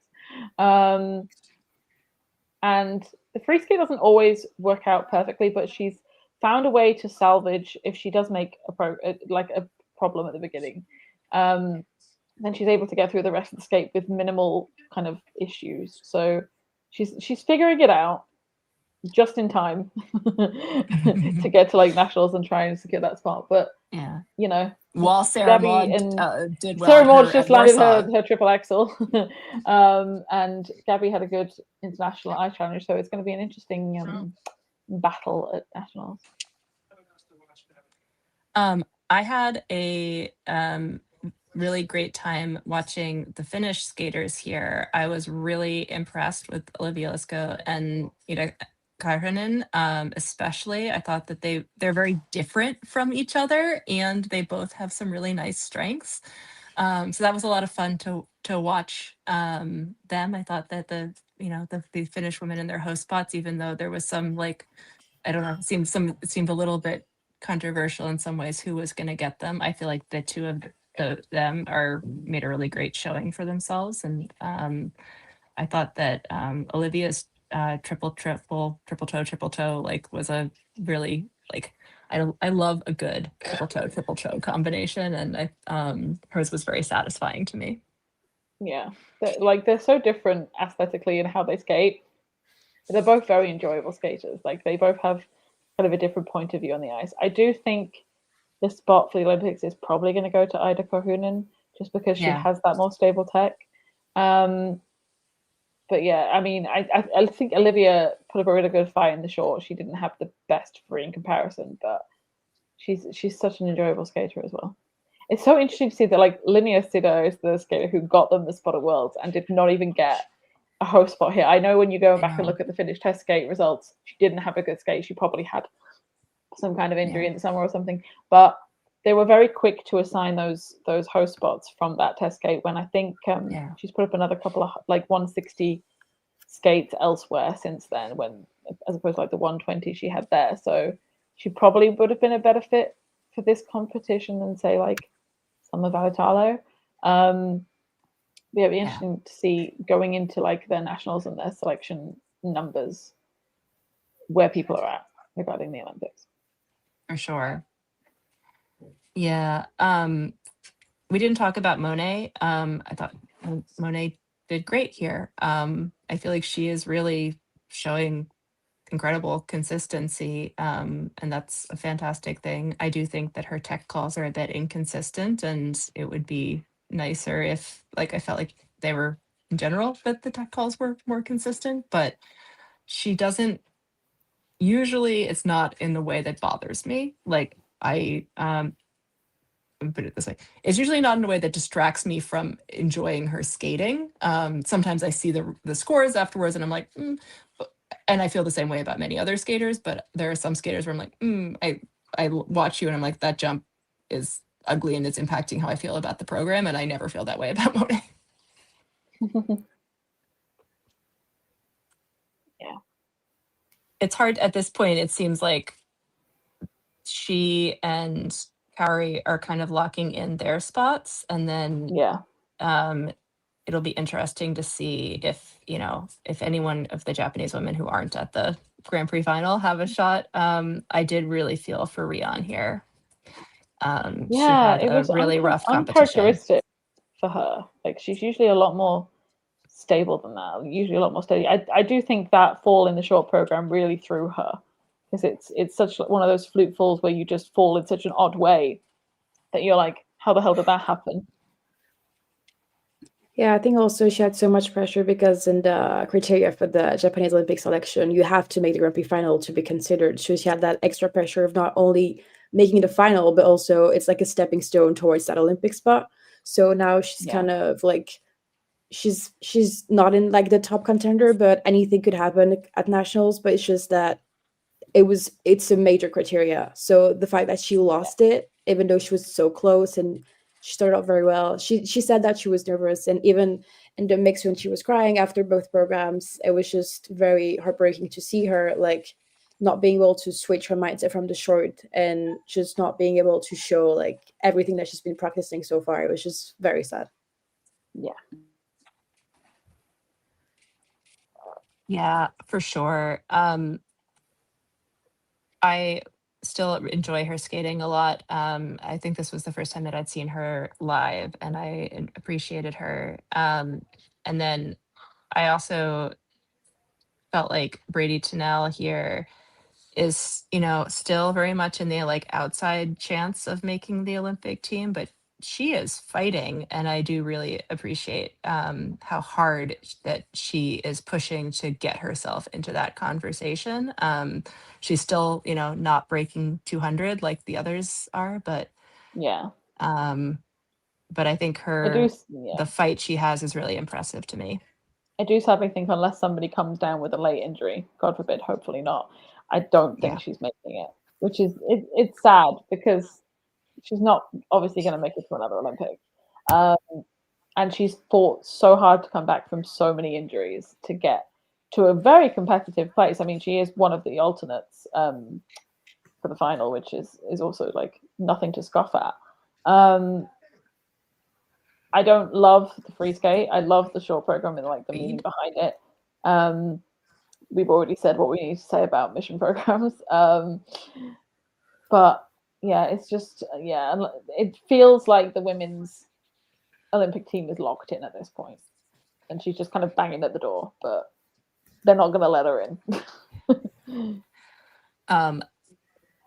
Last comment, though I hate to end on this thought, is that I really felt for Luna here. I think it was a good thing for her that she withdrew, and I hope that she can get healthy. It just sounded absolutely miserable that she'd been sick and not able to eat anything, and just like, oh, poor girl. I really like, please, I make it to the Olympics in one piece. We want to see it. It's a shame as well because like this program she's got, the short program, obviously the like 2 times she's attempted it hasn't worked out at all. It's not that I even think it was a bad choice to change it, because like this is kind of like the classic Luna before everyone kind of knew who Luna was, and like Luna going to the club and everything. She was this kind of Celine Dion ballad skater. I enjoy the program. The meaning behind it is obviously like, out of ashes. Like she's built herself back up from not being able to barely even walk at points in her career, but at this point it might be safer to go back to the club program just because it may be more reliable. So I don't know. Yeah, I feel like at this point I can't judge, programs. It seems like there's so much else going on for her. I have to say though, after of all of this, I am probably the most excited about women at the Grand Prix final this year. That there are 6 amazing women, and there's a whole bunch of other people who were close behind who were also amazing. The fact that Isabeau is not making it, even though she's so strong, even though I'm very glad Rinka is, like, but I was just thinking about how I felt about the Grand Prix final heading into the Olympic season 4 years ago, and how unexcited I was about that group in general. It makes me like feel like, just have all of the feelings about where the women's discipline has gone, and I just feel like the strength of the personalities of these women who have been able to make their way to the top in this quad. I've really enjoyed following them all, and I'm excited for them. So that it's nice to feel like I'm like looking ahead to one of them, and not that I'm not excited about like some of the other disciplines, but I just was really reflecting on how much more I enjoy women at the moment. We should probably then start the Grand Prix final. I was going to say, we can just do a little bit of a preview for the Grand Prix final. I'm getting lag now as well, so that's great. So the pairs, we've got Murikihara, Katimachi, we've got Hasa Volodin, Medokina Berilava, Stellato Deschamps, and Pavlova Siachenko. So like basically our top contenders there. Like that feels very much like there's been a lot of movement and no one's perfect, but like those do feel kind of like that's The top our teams, yeah. podium contender top teams, with like the 3 that are in the alternates as like the people that are trying to push their, like it feels, this is one where it feels very much like this is an accurate representation of the discipline as a whole right now. Yeah. And especially like credit to Pavlova Sviatchenko for qualifying for the final this time, because I feel like they have made such improvement in their PCS. And like, I didn't think a lot when I saw their programs announced, but they have really proved themselves, and just by putting themselves into the conversation by being very, very stable for both of their events. Yeah. And also look at the geographic diversity. Our top 8 teams are from 8 different countries. So good job, pairs. Yeah. I do nice wonder to see whether some versatility. I do wonder whether Shu and Han are regretting the comeback. I mean, I think the last thing he wants to be is first alternate for this final. He's like, no, don't call me. I wasn't talking so much about nobody him. call me. Nobody He's call like, me. He doesn't want call to me. be here. Do not call me. I don't care if somebody breaks their ankle. Do not call me. My phone is off. I don't know. Just skip ahead to Ellie and Danny. I'm not coming. For the men, I think, yeah, this is not shocking, but I have some feelings about it. Ilya, Yuma, Shun, Adam, Misha, and Daniel. Men are menning, and so there was some unusual ups and downs happening around this. I'm not upset about this as a representation of the top men, but I was so hoping that Kazuki Tomono was gonna make his way in there. It feels really rough, but it's sometimes the way the ordinals work out here. Yeah. It's ironic that it's like, considering how much the men, this is almost the same lineup as last year. Obviously Kevin did not make it because he had that bad first event, but then Adam had to pull out, and then Misha was the substitute, so we have like almost the same lineup.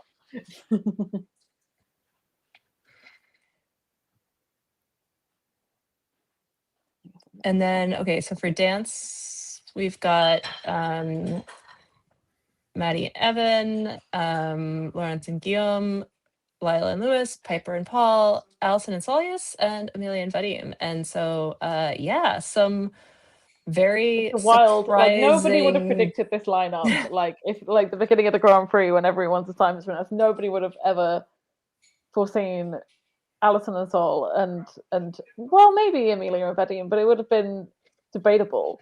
But like it's just wild how things have shaken out this season so far with that. Yeah,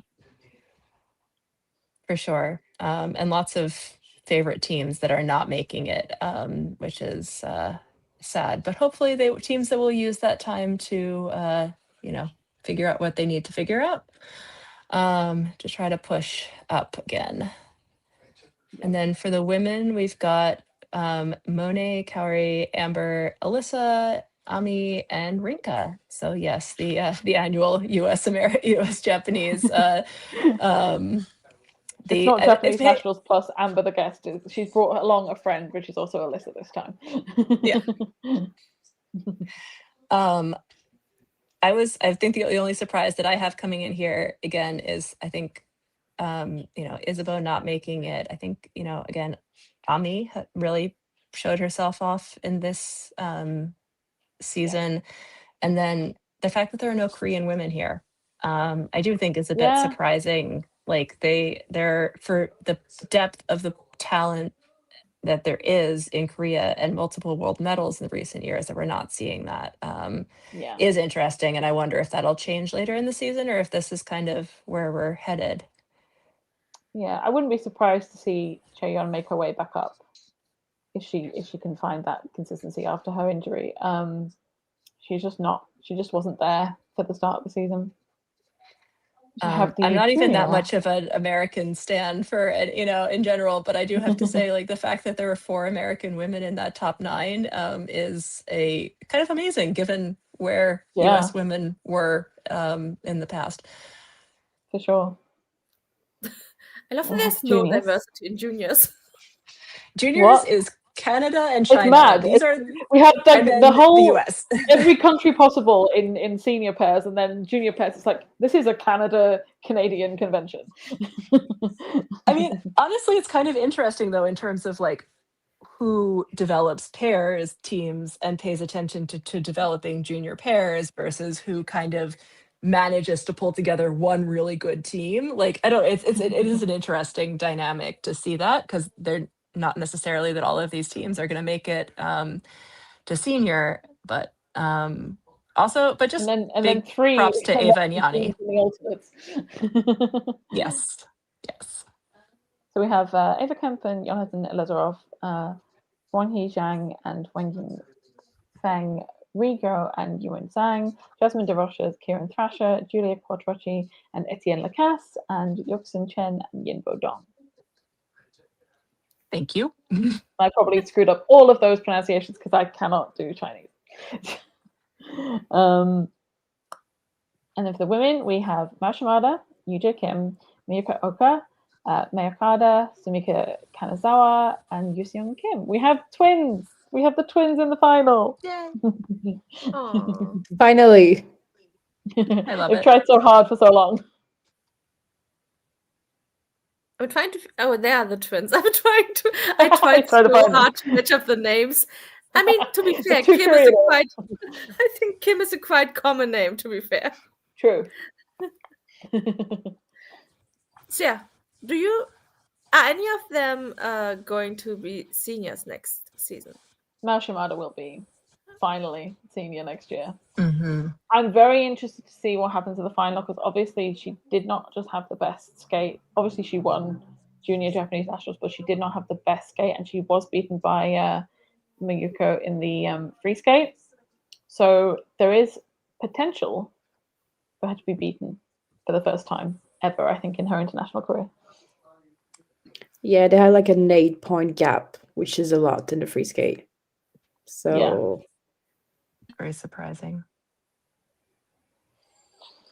And then we've got for the dance, Hannah Boy. Wait, no, I'm not going to say this. Get somebody else get in, because I didn't watch junior dance, so I don't know how to pronounce anyone's names. I will screw everyone up as well. Hannah Maria Aboyan, Daniel Veselukin, Irina Pidgena, Artem Koval, Leila Velion, Alexander Brandis, Amber Pereira Giannassini, Samuel Blank Clapperman, Jasmine Robertson, Chase Brona, Dania Muden, and Theo Igo. I probably screwed up everyone's names there, but it's a fun event, because I think is the only returning ones we have Pidgena Koval. I think it is. I think everyone else is new to the final.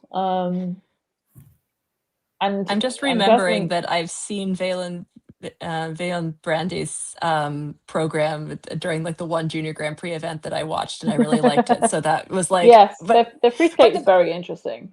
The fact that I can remember a free skate from a Junior Grand Prix, I feel like Back after in, like, having August. like obliterated my brain with the seniors for the last 6 weeks, is a point in their favor. So I'm looking forward to seeing that again, and I mean, actually seeing everybody else for the first time. All the kudos to Jasmine and Chase, because they have literally been together since I think January. So to make the final in their first their first junior season, on like international competition is incredible. Everyone I think agrees that Hannah and Daniel have the best Vogue program without a doubt between junior and senior. So yeah, as Daniel says, they have the best rhythm dance. Hannah is a star. Like she is just incredible.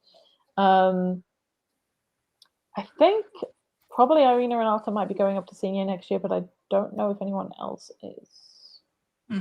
So that will be interesting. And then the men's finals, we have Ryu Nakata, Minku Seo, Habin Choi, Taiga Nishino, Lucius Kazanaki, Denis Kruglov. And so happy to see Belgium representation in this final. Yes. The men were a mess.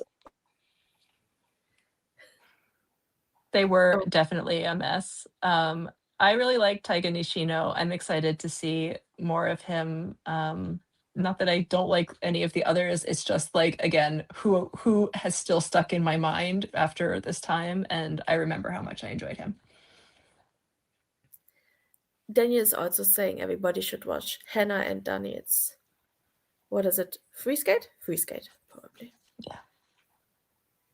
And we lost Really? Lois, I also think. Oh well. Yeah. I think I'm gonna go. I have it's almost midnight, and I have like an early day at work tomorrow. So I'm Yes. not sure how long I can stay. We are but- almost done, and you are also free to go. Because I think Oh we're no! gonna If we're wrap up with our almost done, I'm fantasy. gonna stay. Well, then we've I'm got to gonna do stay fantasy. Okay, let's Yes. do it. Also, Daniel said the rhythm dance. Everybody should watch Hannah and Daniel's rhythm dance. Very important. What did Claudia ask? From the dance during our Prix last head, we had 3 teams move up to senior and 1 split. Oh, that's the lowest question, I think. Yeah, it's yeah, there's been a big change since last year for sure. Should we go to fantasy? Let's go to fantasy. I've decided we are going to fantasy. The first one. So yeah, we picked the best, our favorite names this time, which is in first place, US Passport de Cristina Carrera, real, not clickbait, because it's real now. So it's really real and not clickbait anymore. In second place, we have, I mean, those are not rankings. Oh my God, I hate this event, which is a Scott Moyer quote. I hate this event. He was overheard in the Kiss and Cry saying, oh my God, I hate this event. And in third place, I had to put last place because there's somebody on fantasy who's always trying to get last place. And I think I've talked about them last week. I don't know. I don't remember. But it's my favorite thing because every week I'm trying to figure out whether they've actually achieved last place. And I think it's a great way to turn this game around. And they succeed sometimes, not in women this time, because I feel like Luna's withdrawal, unfortunately, messed some things up for them. But overall, they've done a great job at being last place. And I also want to know who it is, who came up with that idea. Please reveal yourself. There's definitely more than one person who was trying that. There were some people who were doing it for like what would be the funniest outcome. So Okay, I want everybody to message us because I want to know. I want to follow along and see who's getting last. So this is the men's results. Lois only put Yuma because apparently that's all. He should just go by his first name. Christina's also leaving. Back to cooking for American Thanksgiving. Oh yes, that's tomorrow. Have a good right? Thanksgiving. Yes. And Amazing. yeah, more men winners. So many men winners. And then we have women. Congratulations. I'm trying so hard to remember who won, but Wakaba Higuchi. No, Wakaba Higuchi. Good job. I do have some there are some really good winners in the overall, which I enjoyed very much. I just saw that the Tuk Tomisheva just made me want to say also shout out to Lisa Tuk Tomisheva, who just announced officially that she is retired, which we kind of knew, but congratulations to her on a kind of amazing career. Yes. I'm going to continue with pairs. Again, too many people won. This year, I stopped screenshotting 261 people who won. Congratulations to everyone. This is always an event a lot of people win. And you should still be proud of yourself. That's my motivational quote of the day. And here we have the ice dance. Yeah. And more ice dance winners. Congratulations. Bald guy at Junior Worlds. Okay. The bald guy. The guy without hair. The bald guy. Are you okay, Ellie? No, I'm reading out loud what it says. Bald guy. I just can't pronounce anymore. I had a lot of mullet wine. Nobody talked to me. You mean to end I this went to an stream? all-inclusive Christmas market. I had a lot of. Me too, Ellie. Me too. I just got back from the Christmas markets. That's why we were late. But mine was all-inclusive, and I had to make my money back. So I had so much water just now drinking it, trying to sober up. It's fine. But It's it okay. does make. She's hydrating. It's okay. Yeah, it's fine. I will drink more water later. I had a great time. I'm so Yeah, me glad. too. Yeah, the flush cheeks is I know. It's Except that just happens. That happens to me naturally. I had nothing to drink, I swear. Yeah, same for me. It's just that's yeah. well, I had a lot of drinks. Anyway, so these are the award winners of Ooh. Finlandia Trophy. Let's She's worth bring back nothing, homoerotic Ice rivals. Dancer. I like the second place. Good job, guys. Also, she's worth nothing. Also, Ice Dancer is still Lucas my Brisky favorite Reed Edward Said is an amazing name. People are so creative. How do they even come up Hello. with these names? Yeah, very impressed, everybody. I'm a big fan. And Not now the we come to the overall winners, and a lot of you guys in first place have my heart. Okay, this person AI generated ISU post. Good name. Winning the overall men. So wait, so does this mean that they won fantasy, or are we doing it for the final? No, that's next week. Okay. For the final. Oh, okay. I think this is Sarah talking. I've got mine saved in my notes for next year already. Okay, Sarah. Never too soon to start planning your fantasy name. And then Women. we have women overall. Okay, and I think congratulations to those. A lot of people still have the same score. I wonder if it changes by next week. And then woke leftist heathen, big fan of your work. Congratulations. A lot of woke names this year. Mm-hmm. Oh, I just read Claudia's comment. And then I sense feeling underrated as a woman in our society. And now the overall current. It's going to be interesting because by next week we will have a decisions, and these are the very close scores in the top 3, 4, 5. Yeah, all very close. So everything is. But yeah, in first place right now, living La Vida Boca, which might be my favorite name this year. By the week after next, because the Grand Prix final is in not this weekend, but next weekend. Just because I had to remind myself of that.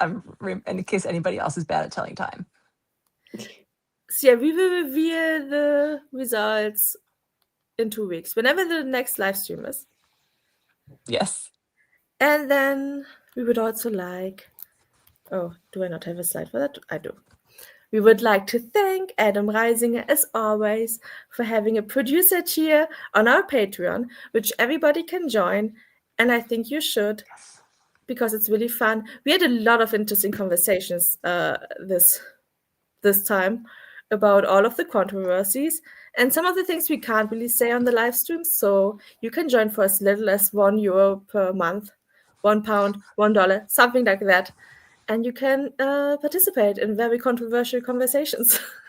And also, we have some special content coming just for our Patreon subscribers. For example, I did a to Z with Nikolai and Corey that we have video.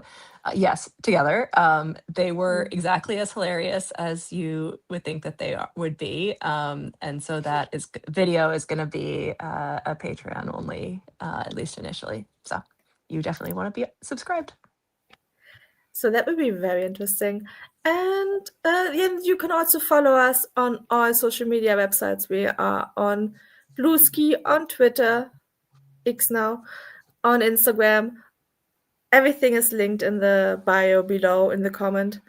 And yes, thank you so much for joining. Thank you so much. Oh, Melissa is going to do an all-nighter. Good luck Good to luck. you. Good I luck, can't do Melissa. those anymore, but Yeah. Good all the luck, power. anybody having American Thanksgiving. I hope all Good of your luck. food.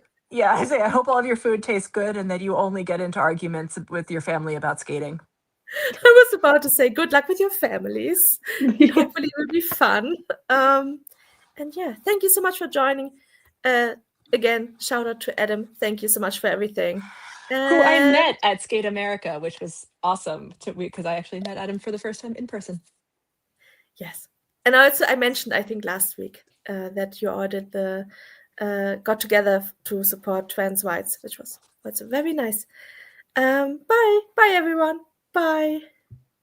Bye. Bye Good bye. luck with travel plans, yes. Bye bye. Okay, I need to end the stream. I forgot my role in this.